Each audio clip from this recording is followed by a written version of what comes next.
Thank you, congrats. Maraming salamat, sir. First, I'd like to address this question muna sa brothers, no?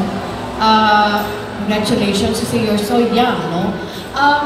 May we know how much did you pinaka-pinunan nyo when you started the business? Kasi ang ganda ng pinagmulan nyo.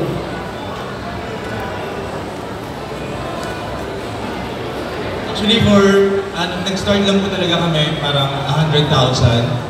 Yun po yung namin. Kasi nga po, parang ultimo yung cart namin dati. Pinagawa lang namin sa Carpintero na simple lang.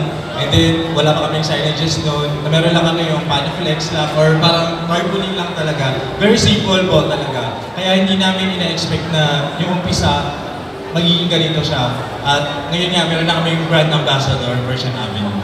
Yun. Thank you. Dong.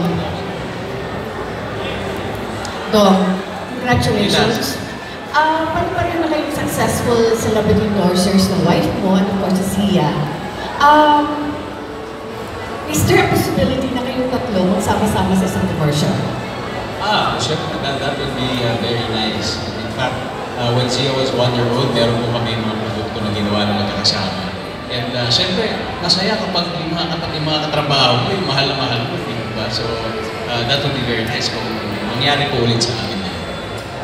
At a very young age, na si Tia, kumikita na, what do you do with her money? That's hers.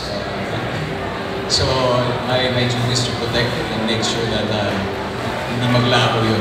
Kailangan mas dumami pa. Dahil sa kanya talaga. Thank you. And lastly, when is Marian due to give birth? In a few weeks or almost a month. So, mga ganun po.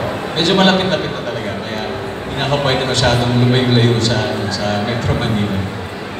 Okay, congratulations. By the way, may name na kayong nakahanda? Ayaw nyo pa yung Hindi, may pinagpipilian ko ako last minute. So, siguro mag-robust. Yun pala, congratulations. Salamat.